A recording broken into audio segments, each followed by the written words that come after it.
Então vamos falar primeiro dos lofosforados, porque é mais fácil de falar, porque não tem muita coisa para falar sobre eles aqui na graduação, né? São animais mais raros. Então, quem são, no geral, né, os animais chamados de lofosforados? Então, você vai ter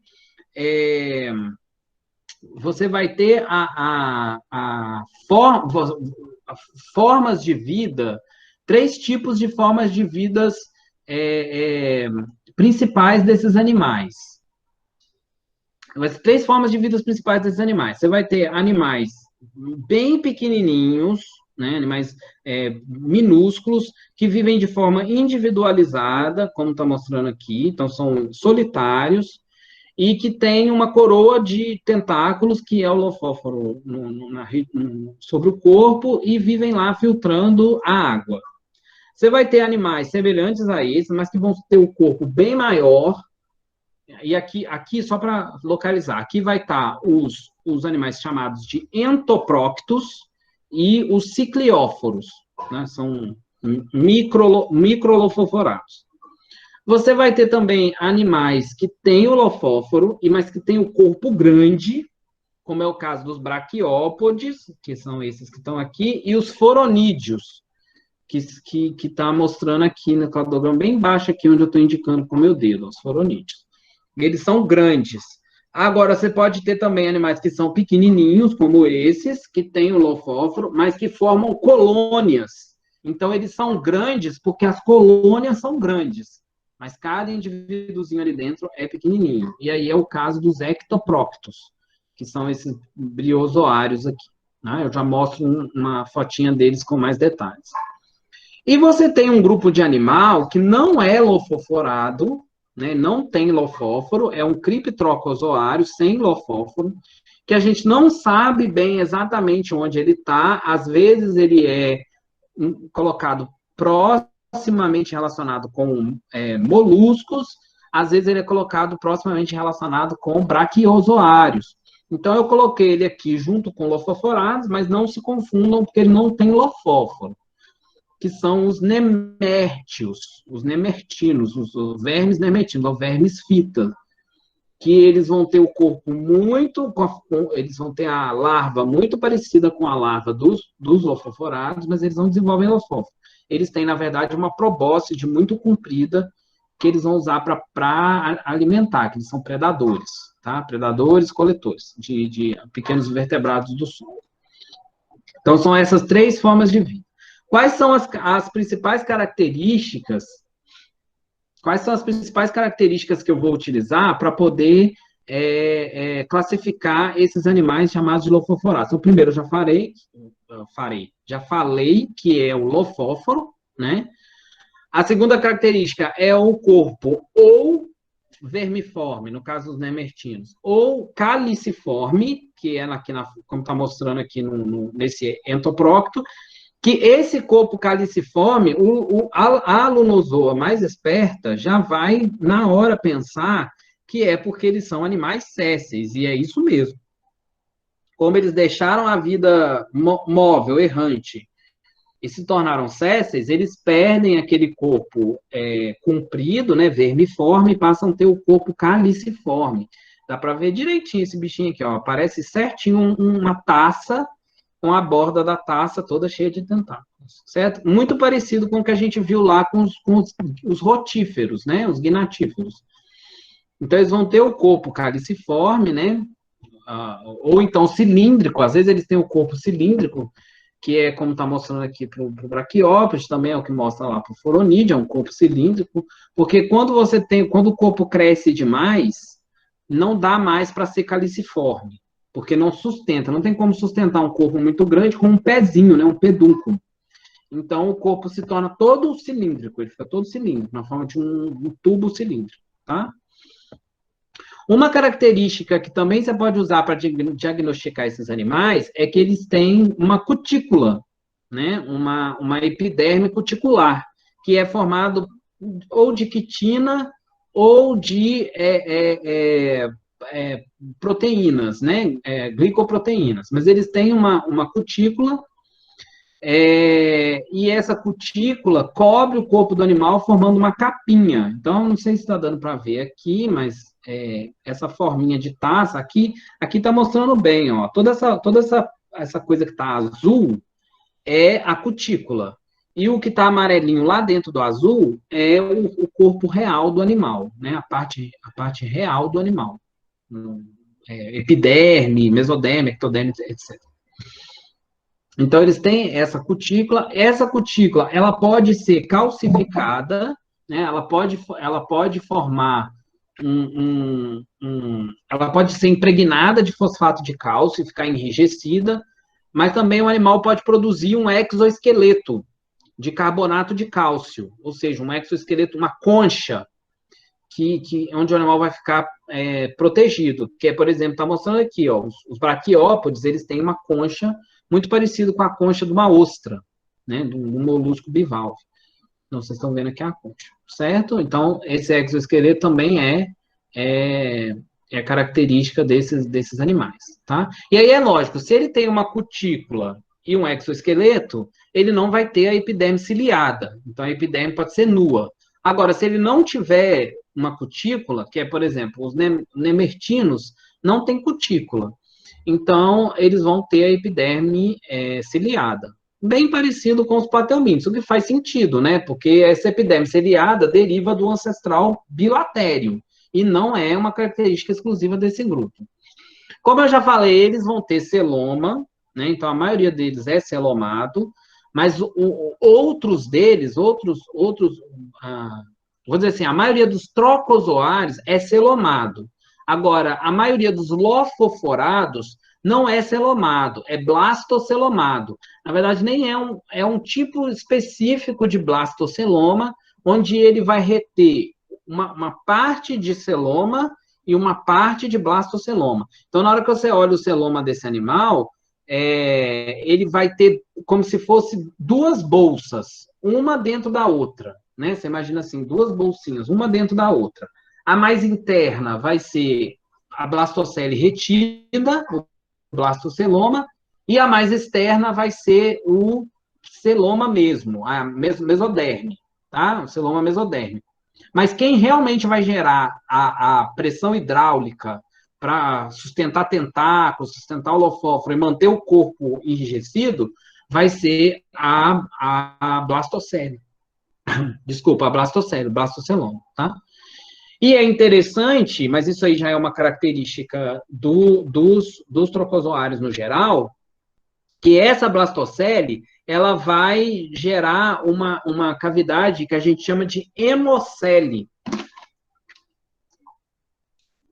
E ela vai ser preenchida por um tipo de sangue, que é chamado de hemolinfa. Não é o sangue igual o nosso, tem uma origem diferente, como eu disse, né? A origem do líquido blastocelomático, mas ela vai ser análogo ao sangue, então vai funcionar como um sangue, um sistema respiratório. Em alguns deles, como por exemplo os braquiozoas, vai ter seios e vasos sanguíneos. Então, vai ser muito parecido com o sistema circulatório que a gente encontra aí nos vertebrados, né? Não vai ser parecido com o sistema circulatório dos vertebrados. Vai ser parecido com o sistema circulatório de um molusco, de um anelídeo. Mas não é sangue verdadeiro, né? Vai ser hemolinfa, um sangue da blastocele, né? O líquido blastocelomático especializado no transporte de oxigênio e de nutrientes, o que faz todo sentido, porque lembra que eu falei que o lofóforo ele é preenchido por tubos de celoma, né, tubos desse blastoceloma. Esse blastoceloma dos tentáculos vai transportar os nutrientes que os tentáculos estão capturando, que pode ser tanto nutrientes, pequenos alimentos particulados, moléculas nutritivas, que são fagocitadas pelo lofóforo, mas também o oxigênio, porque o lofóforo, ele funciona como brânquia, né? Ele vai funcionar para alimentação, né? Porque ele vai ficar filtrando o particulado da água, mas ele também vai funcionar como brânquias, como a água está passando nele numa corrente, né? Como se fosse uma corrente de água gerada por batimento ciliar, como acontece com os rotíferos, como acontece com as esponjas, né? Então, essa água oxigenada vai dar o oxigênio que esse animal precisa. Então, o lofóforo é uma estrutura que vai servir de alimentação, filtração, né? O batimento dos cílios do lofóforo cria uma corrente de água, que é uma corrente que vai trazer o alimento, vai ficar preso no muco que cobre os tentáculos do lofóforo, e depois isso vai ser escorrido para a boca, que fica no meio do lofóforo, né, como eu mostrei no desenho, e ele também vai servir como a respiração, mas isso só vai ser possível, a respiração pelo lofóforo, só vai ser possível devido a presença do celoma interno, porque aí o celoma que vai levar o oxigênio rapidinho do lofóforo para o resto do corpo do animal. Se não tivesse celoma, imagina, até o oxigênio ir célula por célula, até chegar lá no meio, já apodreceu o meio do animal, ou melhor, ele nunca ia conseguir crescer, né? E esses animais, os braquiópodes, por exemplo, eles chegam a ter 10 centímetros, 5 centímetros, chega a ser um animal grande, a gente está falando de verme, né? Chega a ser um animal bem grande, para um verme aí que praticamente não tem órgãos, tá? Então é muito interessante. E como eles têm cutícula, como eu falei para vocês, a cutícula impede que a pele do animal faça trocas gasosas. Então o lofóforo se torna aí o principal órgão respiratório desses animais. Ok? Certo. E uma última característica também diagnóstica que a gente pode usar é a presença de colônias. Esses são vamos dizer assim, um dos primeiros animais que formam colônias verdadeiras. A gente já viu colônias com os... já viu a presença de colônias com os corais, né? Já mostrei lá que os corais são coloniais, e agora a gente vê um segundo tipo de colônia, que é as colônias lofosforadas. Só que aí vem uma curiosidade paleontológica, né? Os lofosforados coloniais, que são os briozoários ou ectopróctos, eles surgiram antes dos corais. Não, professor, mas você não falou que quinidário surgiu antes de bilatério? Surgiu junto, né? Surgiu, mas os corais evoluíram muito mais na frente, porque o coral é um grupo de quinidário, né? Então, os corais, eles evoluíram mais na frente, lá na época, vou dizer assim, lá no final do Paleozoico, início do Mesozoico. E as barreiras de corais que a gente imagina na cabeça só vão surgir na era Mesozoica. Nessa era Paleozoica, que é aí, vão por 200 milhões de anos antes, a gente está falando de 450 milhões de anos, a era Mesozoica é 250 a 66 milhões de anos, então a gente está falando bem antes. O que você veria que seria parecido com um coral, né, vamos dizer assim, uma estrutura recifal de coral, vai ser coral de lofosforados, né? Coral de lofosforados com esponjas e também alguns anelídeos tubículos. Então, olha que interessante, né? O primeiro coral que surge é um coral de lofosforado, que é aquela colônia enorme com vários animais que são clones, né? São todos reprodução assexuada, então vários clones. Esses clones são interligados, então um passa alimento para o outro, e eles existe especialização, né? Existe alguns que fazem uma coisa e outros que fazem outra, tá? Isso não é geral dos lofosforados, como eu falei, isso é uma característica dos briozoários, dos ectopróctos, que é um tipo de lofosforado. Os outros são solitários, podem até viver aglomerados, mas eles não vão formar colônias verdadeiras. Lembra que eu falei, colônia tem que ser... quais são as três características de um animal colonial?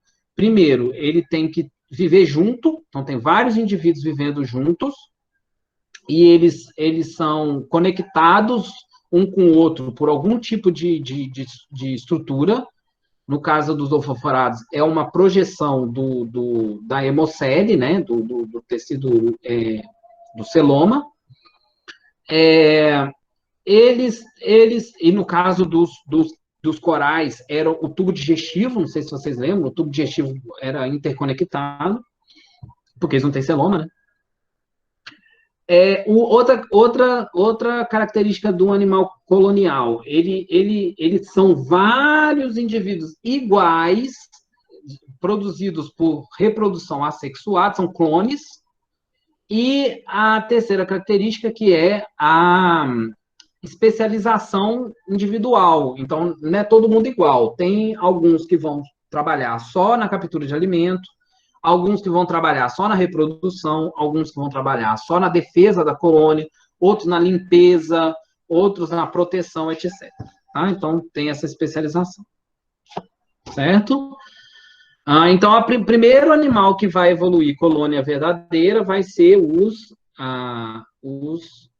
lofoforados, os ectopróctos. Não é o primeiro que cria coral, porque a gente já tinha coral de esponja, né? Esponja e outros animais que a gente não falou, que são os animais da fauna ediacarana, que são animais, eu mostrei eles, né? Aqueles animais com forma de planta, que fica lá no solo do oceano. Então, você já tinha uma formação coralínea, mas depois os lofoforados que vão criar coral, aí a diferença é que o lofoforado vai criar aquela rocha que sustenta o coral, né? Como eu disse, esses animais produzem um exoesqueleto de carbonato de cálcio. Então, eles vão formar a rocha do coral, né? Aquele mineral coralíneo. E aí, por isso que a gente diferencia o coral deles do coral das esponjas. O coral de esponja não forma essa rocha. Tá? E aí, junto com moluscos, que também vão produzir a concha, e junto com anelídeos tubícolas, que constroem um tubo de carbonato de cálcio, vão formar os corais da era paleozoica. Se você visse um fóssil de uma formação coralina da era paleozoica, era isso que você ia encontrar: lofoforados, moluscos e anelídeos. Legal, né?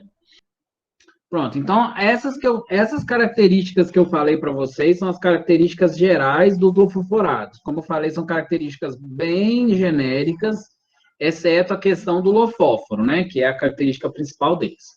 Vamos então dar uma olhada em quem são os lofoforados, né, e algumas fotinhas deles para vocês terem uma ideia de como que eles são. Então, aqui eu coloquei alguns representantes dos principais grupos de lofoforados e o grupo Nemertia, tá?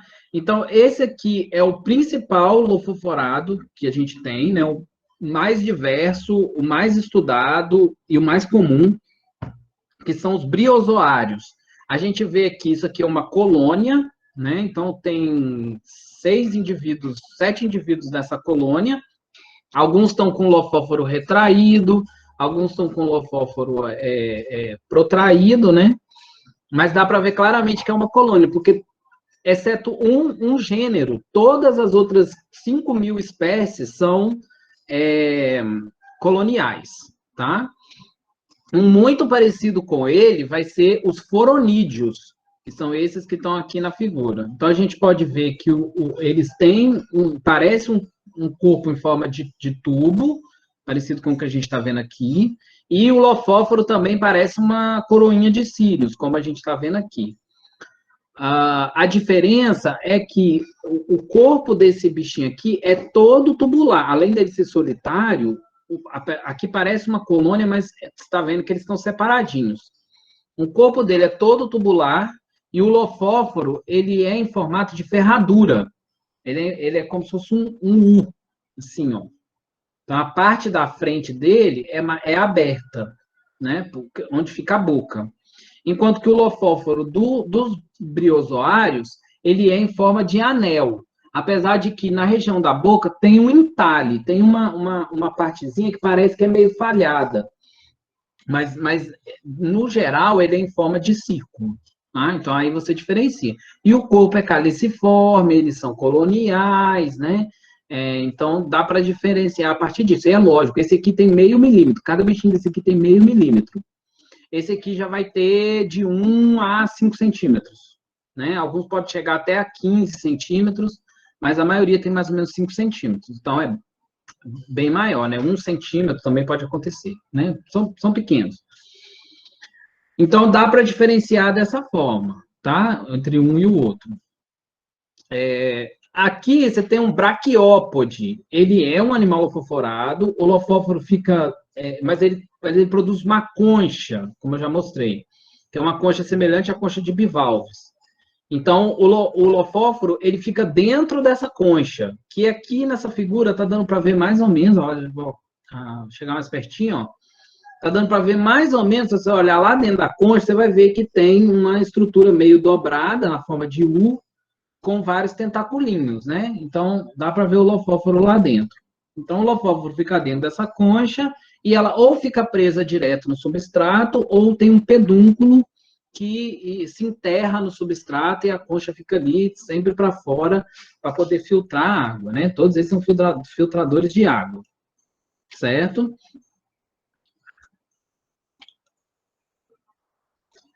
E aqui nesse cantinho a gente já tem dois lofoforados, apesar de que aqui já existe uma dúvida se eles realmente são lofoforados, mas por enquanto a gente pode considerar que são dois lofoforados que são bem menos conhecidos porque eles são muito microscópicos.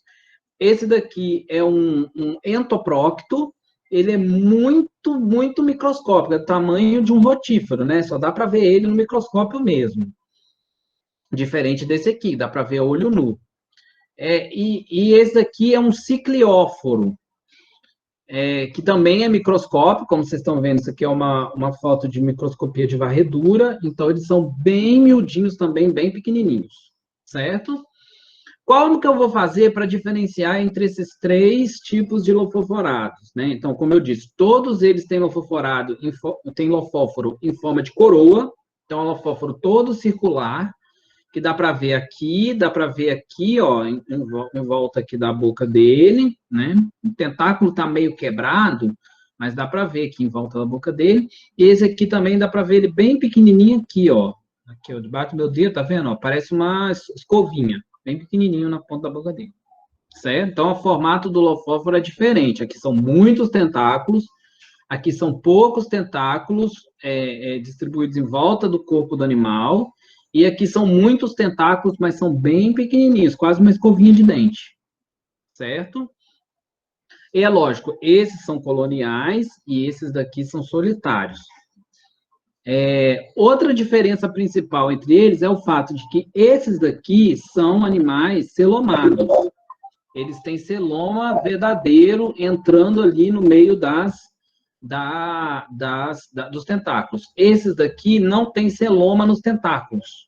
O tentáculo dele é só epiderme. Justamente porque eles são muito pequenos. Não faz nem sentido ter celoma num animal tão pequenininho. No tentáculo, né? Ia ser um tubinho de celoma dentro do tentáculo, às vezes ia ser mais fino que a própria célula da epiderme desse tentáculo. Então, não vale a pena. Mas a gente não sabe se eles não têm esse celoma, porque eles são acelomados, e aí eles não deveriam estar aqui junto com os lofoforados, ou então eles perderam esse celoma do tentáculo. Por eles sofrerem redução corporal, eles perderam esses tentáculos. A gente não sabe esse tentáculo celomado, a gente não sabe exatamente. Agora, pelo fato deles não terem esse celoma, fica difícil dizer que isso aqui é um lofóforo verdadeiro, porque o lofóforo ele tem que ter celoma, né? Essa é uma característica obrigatória do lofóforo, ter tubos celomáticos dentro dos tentáculos. Mas, por enquanto, a gente vai manter eles juntos com os ectoproctos, aqui nesse grupo chamado de briozoa ou polizoa. Os entoproctos, eles são filtradores de água que vivem no perifíton. O que é o perifíton? É a camada de micro-organismos que vivem em cima das algas. Agora, os ciclióforos, eles são ectoparasitas de crustáceos. Esse aqui, inclusive, está preso numa cerda da mandíbula de uma lagosta, né? Então, eles vivem ali se alimentando das particulinhas de comida que caem enquanto a lagosta está comendo, né? Então, a lagosta vai lá comendo, aí vai espirrando aqueles pedacinhos de comida e ele come. Não é parasita de partes do corpo da lagosta, é ectoparasita, né? Ele come restos de comida da lagosta. Por isso que eles ficam sempre próximos da mandíbula, ou então nas antenas, ou mesmo nos apêndices ali próximos da boca, né? Certo? Então, você diferencia mais ou menos assim. Agora, o próprio, tirando os ciclióforos, o nome dele é ciclióforo, significa portador de um anel, né? Que se refere a esse lofóforo na formato de anel. A diferença entre ectoprócto e entoprócto está no próprio nome deles, né? Ectoprócto significa o ânus fora do lofóforo, certo? Então, nesses animais, a boca fica no meio do lofóforo e o ânus fica fora. Ele fica perto do lofóforo, mas ele fica fora, como se fosse aqui. Ó. Isso aqui é a coroa do ectoprócto, a boca ia ficar aqui no meio e o ânus ia ficar aqui, ó. O ânus não fica na parte final do corpo do animal, tá? Porque esses animais, os trocozoários que viraram animais sésseis, eles têm uma torção do corpo, né? Você imagina que a boca está aqui e o ânus está aqui. Na hora que ele se fixa, ao invés de ser igual um rotífero, que se fixa pela parte posterior do corpo, né? Isso aqui é a cauda, ele vai lá e pá, fixa no substrato. Os trocozoários, quando eles vão fixar, eles fixam com as costas. Então, o animal se prende o corpo dele, assim, prende as costas do corpo no chão, e aí ele dobra o corpo. Né? Ele faz um dobramento do corpo. E aí, na hora que ele dobra, como eu consegui fazer isso com a minha mão? Porque eu não consigo dobrar minha mão tanto assim, né? Vou pegar aqui um papel. Então, na hora que ele... Então, você imagina que a boca está aqui e o ânus está aqui. Na hora que ele dobra o corpo e se prende no solo pelas costas, a boca vai ficar do lado do ânus. Certo? É como se... Igual que as pessoas que fazem yoga e dobram o corpo assim, né? Fazem o corpo ficar assim. O ânus fica próximo da boca. E é isso que acontece. Então, o ânus de todos os lofoforados é perto da boca. É um corpo torcido. E aí, nos ectopróctos, o ânus fica fora do lofóforo, como eu disse, aqui na base. Já nos entopróctos, o ânus fica dentro do lofóforo, bem do ladinho da boca. Certo? Então, o ânus fica pertinho aqui da boca. E aí, então, o ânus fica dentro do lofóforo. Por isso o nome entoprócto, ânus dentro do lofóforo. Até porque o lofóforo desse animal circula o corpo dele todinho, né? É por isso que o ânus fica dentro do lofóforo, porque o lofóforo circula o corpo do animal todo, né? Que é basicamente isso que está mostrando aqui. Tudo bem? Certo. Em todos os brachiozoários, tanto os foronídeos como os braquiópodes, o ânus também fica fora do lofóforo. E já os nemertinos, eles não têm lofóforo. O que eles vão ter vai ser uma probóscide, que vai espirrar para fora da boca e vai se espalhar na forma de rede, ou então na forma de chicote, que às vezes pode ter, inclusive, na ponta, uma navalha, né? um gancho, um espinho. Ok? Há um tempo atrás, até tinha viralizado na internet um vídeo que mostrava um nemertino, assim, que era colocado em cima do braço ou de um plástico, e aí ia saindo, assim, um monte de coisa branca, ia crescendo, como se fosse raiz de planta. Ia crescendo, crescendo, crescendo, crescendo, aí depois o cara encostava e aquilo lá ia voltando. Isso é a probóscide dos nemertinos, que é uma rincoprobóscide, que pode ser enorme, né, imensa, muito maior que o corpo do animal, que ele vai usar justamente para comer a sua presa. Essa probóscide solta como se fosse um veneno, né, uma substância que deixa o animal zonzo, envenenado e tal, ok? Então, aqui tem umas fotinhas para vocês verem alguns exemplos, né? Então, aqui, por exemplo, está mostrando um ectoprócto, onde você pode ver, do seu lado esquerdo, você vai ver uma colônia Parece uma caixa de abelha, né? Com aqueles alvéolos.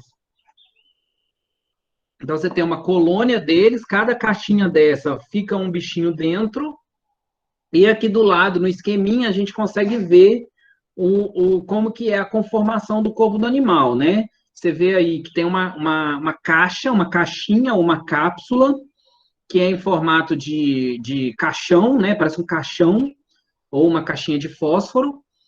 E essa caixinha, ela é a cutícula impregnada com carbonato de cálcio, né? Formando um exoesqueleto. Esse exoesqueleto é chamado de cistídio. E dentro desse exoesqueleto vive um animal, que é isso que está mostrando de verde, né? Uma parte mais verde, que é o intestino dele, a parte vermelha é a musculatura, e a parte azul, que é o lofóforo.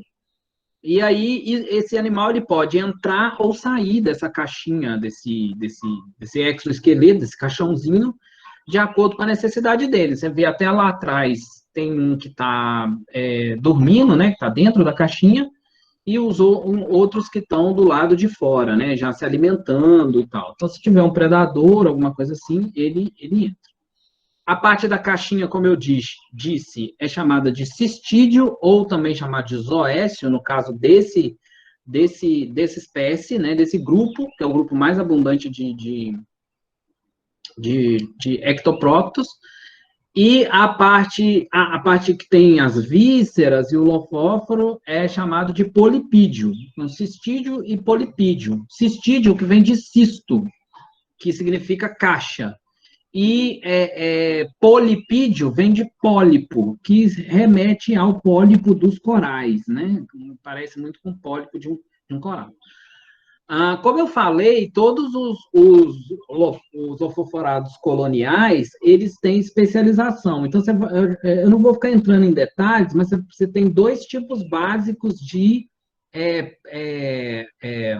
zooides, né? Cada indivíduo dentro da colônia é chamado de zooide. Por isso que o animal é chamado de zooide e a cápsula que ele vive é chamada de zoécio. Porque zooide significa animalzinho e zoécio significa casinha do animal. Então, os zooides, que são cada indivíduo, pode ser classificado em dois tipos básicos. Os chamados de autozooides, que são zooides que vão se alimentar, vão fazer alimentação, vão comer. E os heterozooides, que são os zooides que têm diversas formas diferentes e vão estar atuando em diversas funções, como, por exemplo, proteção, limpeza, reprodução, etc. Tá? Eles vão estar fazendo várias coisas dentro da colônia. A maioria desses heterozooides tem várias formas, como eu falei, mas a maioria deles possui na ponta não possui tentáculos, eles não possuem tentáculos, então é como se fosse só um corpinho, e na ponta do corpinho, ao invés de ter o lofóforo, vai ter uma estrutura na forma de bico de papagaio, bem parecido com as não, vocês não viram isso ainda, eu ia falar característica de equinodermo. Desculpa, eu confundi aqui. Mas é parecido com o bico de papagaio, certo? E aí, que é uma modificação do opérculo do zoécio e da placa superior dorsal do ventral do zoécio. Mas ele tem forma de bico de papagaio e vai ficar pensando, né, bichinhos que tentam comer o lofosforado, ou pode pegar pedaços de terra, essas coisas que caem em cima ali da colônia e jogar fora, fazer limpeza, né? Tem outros que têm forma de flagelo, né? Parece um chicote que fica estapeando ali em cima, tirando micro-organismos e pedras que podem estar ali. Então, tem vários tipos, tá? Acho que não convém também a gente ficar falando todos esses tipos aqui, não. Só mesmo para vocês terem uma ideia do que é. E é lógico, alguns também não têm essa forma que a gente chama de incrustante, que é essa forma de colmeia de abelha. Alguns parecem plantinhas, né?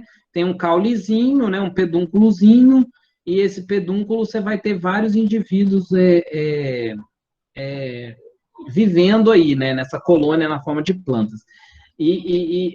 Essa conformação foi o que confundiu os primeiros naturalistas que pensavam que os ofoforados eram plantas, né? Eles achavam que eram plantas que comiam, né? Que viviam na água. Não existia microscópio, não existia essas coisas na época, né? Por isso que eles ganharam o nome de briozoários, animais plantas, né? Aqui também eu coloquei o desenho de um foronídeo, né, para vocês terem uma ideia de como é. Então, dá para ver que é um corpo cilíndrico, a parte cilíndrica do corpo, que são as vísceras, fica enterrado no substrato, e quando você vê ele, você vai ver só a coroa de tentáculos do lofóforo, que, como eu falei, tem essa forma de U, né, forma de ferradura. Aqui no de cima está dando para ver bem direitinho, né? Então, eles são maiores, mais desenvolvidos, mais complexos que os briozoários. Solitários podem viver em vários substratos. Inclusive, tem vários foronídeos que vivem sobre outros animais, na pele de esponjas, na pele de anêmonas, em cima de outros corais, né? Até, já foi encontrado até em cima de anelídeos, moluscos, né? Qualquer lugar que eles conseguem fixar, eles se fixam, né? Mas são animais mais comuns do interior do oceano, no fundo do oceano, certo? Não é muito fácil de ver. E aqui, só para vocês terem uma ideia, os braquiópodes, como eu falei, eles têm uma concha, e o animal fica todo dentro dessa concha, inclusive o lofóforo. Então, você vê aí essa parte vermelha, verde, amarela, são as vísceras. E a parte roxa, azulado, roxo, é o lofóforo, né? Muito parecido com um molusco bivalvo, uma ostra, um mexilhão. Inclusive, antigamente, eles eram considerados como moluscos. E até várias coisas deles têm nome de coisas dos moluscos. Por exemplo, a concha é chamada de valva, a cavidade onde fica o lofóforo é chamada de cavidade do manto, a pele dessa cavidade é chamada de manto, o que não é verdade, manto, quem só tem é o molusco, né? O lofóforo era chamado de brânquias, né? Quitemídeos. Então, assim, um monte de nome de molusco, que ninguém teve o trabalho de trocar. Até hoje é chamado dessas coisas, só para confundir, né? Certo? E aqui eu coloquei o desenho dos nemértios, para vocês verem. Então, corpo de minhoca, né? Corpo de verme.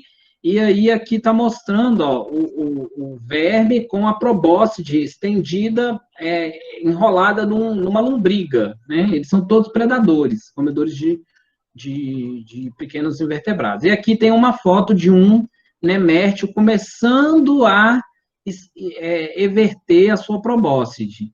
Então, você vê aqui essa parte rosa claro, né, meio bege, é a probóscide saindo da cavidade da probóscide, que é chamada de rincocete. Lembra que a probóscide não sai da boca, né? A probóscide é o nariz, a testa do bicho invertida. Então, ela sai como se fosse ela sai invertida, ela fica dentro de uma cavidade chamada de rincocele, que é, inclusive, a apomorfia do grupo, né? A presença de uma probóscide dentro de uma rincocele. E essa rincocele é derivada do celoma. Tá aí da onde a gente classifica ele como animal celomado, porque se você cortar o bicho e procurar pelo celoma, você não vai achar, porque o corpo dele é todo muscularizado. Não, praticamente perdeu o celoma. A única parte que o celoma está presente é nessa rincocele. Ok? Então, esses são os lofoforados, tá? Então, vamos dar uma olhada agora nos anelídeos.